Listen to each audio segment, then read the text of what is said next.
بسم اللہ الرحمن الرحیم۔ السلام علیکم ورحمۃ اللہ وبرکاتہ۔ عزیز طلباء و طالبات، تقابل ادیان و مذاہب کا سبق نمبر 17 آج ہم پڑھ رہے ہیں۔ اس سبق کا عنوان ہے کثرت پرستی۔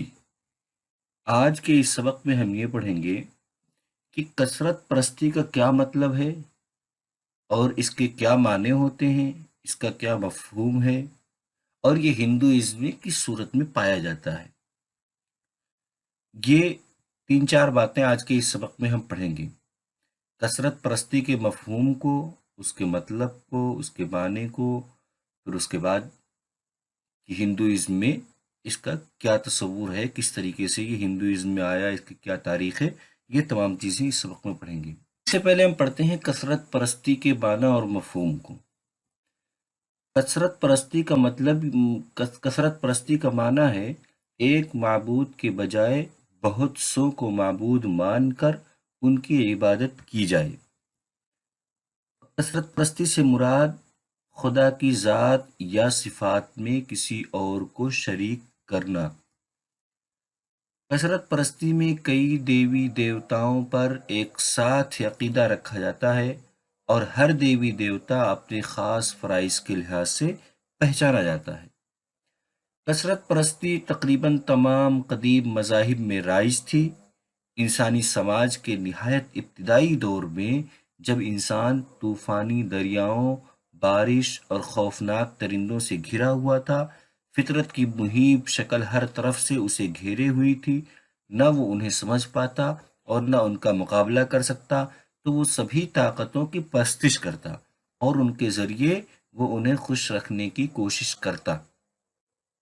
عزیز طلباء، اس عبارت کا مطلب یہ ہے کہ بہت سے معبود کو ماننا،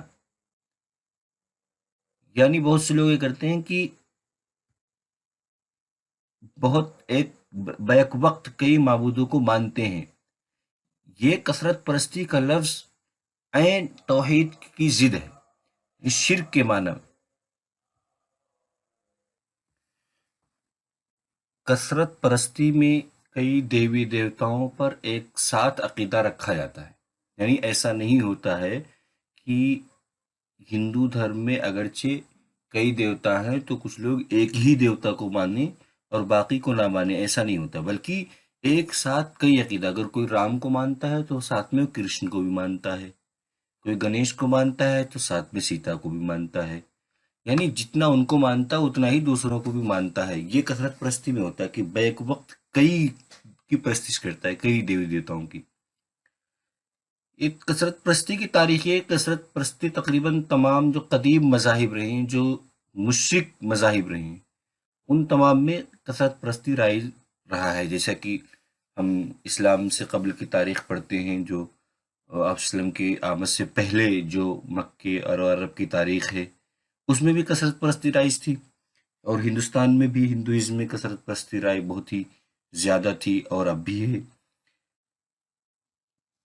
یہ انسانی سماج کے نہایت ابتدائی، یعنی ایک دم شروع کے دور میں جب انسان مظاہر کائنات، جو جیسے کہ طوفانی بارش، دریا اور اس طرح کے جو خوفناک درندے ہوتے ہیں، پہاڑ، ان چیزوں سے جو وہ گرا ہوا تھا، اور جو مہیب شکل ہر طرف، فطرت کی جو مہیب شکل ہوتی ہے، ڈراؤنی چیزیں ہوتی ہیں، ان سے گرا ہوا تھا، تو ان کی حقیقت چونکہ وہ سمجھتا نہیں تھا، وہ یہ نہیں سمجھتا تھا کہ یہ چیزیں ہمارے فائدے کے لیے ہیں، یہ ہمارے کام کے لیے ہیں، ان کی یہ کیوں ہیں یہ چیزیں، وہ ان سے ڈرتا تھا، اور اسی ڈر کی وجہ سے وہ ان کی پرستش کرتا تھا۔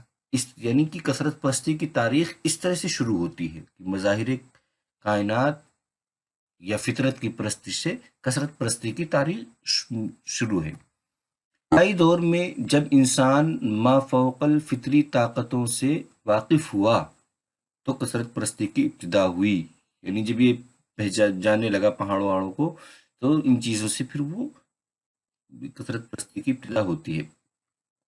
کہتے ہیں کثرت پرستی کا مرکز یہ کائنات ہے، چاند، سورج، ستارے، پہاڑ اور دریا وغیرہ کے اطراف قدیم انسان قصے اور کہانیوں کے تانے بانے بنتے رہے ہیں۔ اس کے ساتھ انسان نے اپنے رشتے کو متعین کرنے کی کوشش کی ہے۔ یعنی قدیم انسان جو کہانی اور قصے گڑھتے تھے اور بیان کرتے تھے، یہ چاند، سورج اور ستاروں سے متعلق، پہاڑ اور دریا سے متعلق جو کہانیاں بیان کرتے تھے، ان کہانیوں کے اندر جو کردار ہوتے تھے، ان کرداروں سے اپنا رشتہ جوڑا اور اس طریقے سے جوڑا کہ ان کو معبود بنا لیا۔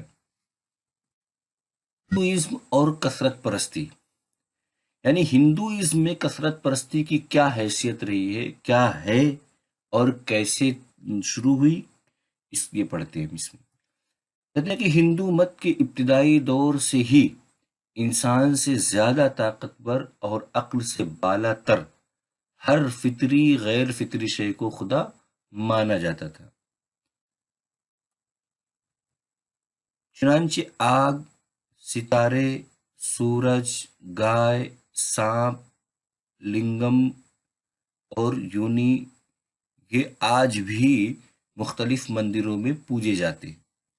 ان میں 33 کروڑ دیوتاؤں کا تصور بہت زیادہ عام ہے۔ یوں کہا جاتا ہے کہ جتنے کنکر اتنے شنکر، یہ بہت ہی مشہور جملہ جو ہندو دھرم کے لیے بولا جاتا ہے۔ ہندو دھرم کے دیوتاؤں کو درج ذیل 3 قسموں میں منقسم کیا جاتا ہے۔ پہلی قسم آسمانی دیوتا۔ آسمانی دیوتا میں سب سے بڑا دیوتا سور نارائن ہے، یعنی سورج کا دیوتا۔ اور دوسری قسم فضائی دیوتا، ان میں سب سے بڑا اندر یعنی ہوا کا دیوتا اور ورن یعنی بارش کا دیوتا ہے۔ نمبر 3 ارضی دیوتا۔ ارضی دیوتا یعنی زمینی، ان میں سب سے بڑے اگنی یعنی آگ اور پرتھوی یعنی دھرتی ماتا یا زمین۔ یہ اس پوری عبارت کا مطلب یہ ہے کہ ہندو دھرم کی جب سے تاریخ شروع ہوئی ہے، اس وقت سے لے کر کے ہر دور میں، بلکہ آج بھی، ہر فطری اور غیر فطری سے جو طاقتور ہوتی ہے، جس سے کچھ نفع یا نقصان پہنچتا ہے، اس کو ہندو دھرم میں خدا مان لیا جاتا ہے۔ اسی لیے ہندو مذہب میں کثرت پرستی سب سے زیادہ ہے، کیونکہ جب ہر نفع اور نقصان پہنچانے والی چیزوں کو خدا مانا گیا، تو ظاہر سی بات ہے ہر چیز کو انہوں نے، چاہے جو چیز ہوگی، ہر چیز میں دو پہلو ہوتے ہیں نفع اور نقصان کی، تو اس کو وہ خدا ماننے لگے۔ جیسے کہ آگ سے فائدہ بھی ہوتا ہے، نقصان بھی ہوتا ہے، زیادہ ہو جائے تو نقصان کر دیتا ہے، ایک خاص مقدار میں ہو، ایک چیز کے لیے استعمال ہو، پکانے کے لیے، جلانے کے لیے، تو فائدے کی چیز ہے۔ یہ ایک بات یہ کہ ہندو دھرم میں جتنے دیوتا ہیں، اس کثرت پرستی کے اندر جتنے دیوتا آتے ہیں ہندو دھرم میں، ان کو 3 قسموں میں، 3 مجموعوں میں کہہ سکتے ہیں کہ تقسیم کیا جا سکتا ہے۔ ایک آسمانی، فضائی، ارضی، یہ 3 مرحلے آتے ہیں۔ اور پھر ان تینوں میں سے ہر ایک میں سب سے بڑا کون سا دیوتا ہے، اس بات کو بیان کیا گیا کہ آسمانی دیوتا میں سور نارائن یعنی سورج دیوتا ہے، اور فضائی دیوتاؤں میں ہوا کا دیوتا اور بارش کا دیوتا ہے، اور ارضی دیوتاؤں میں اگنی، آگ اور دھرتی ماتا۔ ہندوازم اور دیوتا، 700 قبل مسیح تک بہت سے نئے دیوتا اور خدا عوام میں مقبولیت حاصل کر گئے تھے۔ موجودہ ہندو مت میں وہ خدا اور دیوتا جن کی پرستش کی جاتی ہے، ان کی تعداد 33 کروڑ تک بتائی جاتی ہے۔ ان میں سورج، چاند، آگ، ہوا، سائیں ہنومان یعنی بندر دیوتا، اندر، کرما، شکتی، کرشن، ورن اور بدھ مشہور ہیں۔ 400 صدی عیسوی تک 33 کروڑ خداؤں کا تصور قائم ہو چکا تھا، لیکن اضافت کا یہ عمل رکا نہیں، بلکہ مزید پروان چڑھ کر مقبول ہوتا گیا۔ ہندو دھرم میں اگرچہ بہت سارے دیوی دیوتا رواج پا چکے تھے، لیکن ان 33 کروڑ خداؤں کا تصور بالکل ابتدائی دور میں نہیں تھا۔ یعنی ہندو اس پوری عبارت کا مطلب یہ کہ ہندو دھرم میں جو 33 کروڑ کا جو لفظ عام ہوا، وہ ایک دم ایسا نہیں کہ شروع کے ابتدائی دور میں ہی ایک دم 33 کروڑ بن گئے تھے، بلکہ یہ دھیرے دھیرے کر کے، یہ کہتے ہیں کہ 700 قبل مسیح تک ہندو دھرم کی جو تاریخ بیان کی جاتی ہے کہ 1500 قبل مسیح سے ہندو دھرم کی تاریخ، جبکہ یہ ویدک مت تھا یا ویدک دھرم سے اس کی شروعات ہوئی تھی یا برہمنی مت سے اس کی شروعات ہوئی تھی، یعنی سب ایک ہی نام ہے، ہندو ویدک مت، برہمنی مت، ویدک دھرم۔ تو جب اس کی شروعات ہوئی تھی اس وقت سے لے کر کے 700 قبل مسیح تک بہت سے دیوی دیوتا عوام میں رائج اور مقبولیت حاصل کر چکے تھے، اور یہی دیوتا 400 صدی عیسوی تک، 400 صدی عیسوی کے آنے تک 33 کروڑ تک پہنچ گئے تھے، یعنی یہ 33 کروڑ کا لفظ 400 صدی عیسوی میں عام ہوا۔ یہ 33 کروڑ کا لفظ جو ہم بولتے ہیں تو اس کا مطلب یہ ہوتا ہے کہ یہ 400 صدی میں یہ لفظ عام ہوا، اس کا استعمال شروع ہوا۔ یہ لفظ بہت پہلے ہی، ایک دم ایسا نہیں تھا کہ ایک دم شروع دور میں 33 کروڑ خدا کا تصور قائم ہو گیا تھا، یہ 33 کروڑ خدا کا تصور 400 صدی عیسوی میں قائم ہوا۔ یہ تو تھی دیوتا کی بات، اب دیوی کو سنتے ہیں کہ ہندوازم میں دیوی کا کیا تصور ہے۔ ہندوازم کے بیشتر دیوتاؤں کی تکمیل دیویوں سے ہوتی ہے۔ دیوی ایک نسوانی تصور ہے۔ دیوی ماں کا سب سے مشہور اور مقبول تصور درگا اور کالی کا ہے۔ ان دیویوں میں رام کی بیوی سیتا، کرشن کی بیوی محبوبہ رادھا، برہما کی بیوی سرسوتی، شیو کی بیوی پاروتی، کرشن کی ملکہ خاص رکمنی، اور اس کے علاوہ قدیم تہذیبوں سے تقدس کی حامل رہنے والی دیویاں جیسے درگا، گنگا، مایا اور دھومرتی معروف ہیں۔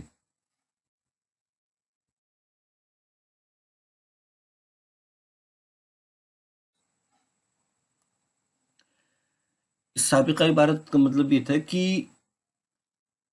دیوی جس طریقے سے ہندوازم میں دیوتا کا تصور ہے، اسی طریقے سے دیوی کا بھی تصور ہے، یعنی یہ دیویاں انہی کی بیویاں تھیں جو دیوتا تھے، جیسے رام یا کرشن یا برہما۔ یہ لیکن ان تمام دیویوں میں سب سے زیادہ مشہور جو دو دیوی کا نام آتا ہے وہ درگا اور کالی، یہ بہت ہی زیادہ مشہور ہیں ہندوازم میں نسوانی دیویوں میں سے۔ آج کے اس سبق کا خلاصہ یہ ہے کہ ہم نے اس سبق میں پڑھا، سب سے پہلے کثرت پرستی کے معنی اور مفہوم کو پڑھا کہ کثرت پرستی کا مطلب کیا ہے، پھر اس کے بعد پڑھا کہ ہندوازم اور کثرت پرستی، ہندوازم میں اور کثرت پرستی کیا ہے، پھر پڑھا ہندوازم اور دیوتا، ہندوازم میں دیوتا کا تصور کیسے آیا، کب آیا، پھر ہندوازم میں دیوی کا کیا تصور ہے، دیوی جس طریقے سے دیوتا کا تصور ہے ایسے ہی ہندوازم میں دیوی کا تصور ہے۔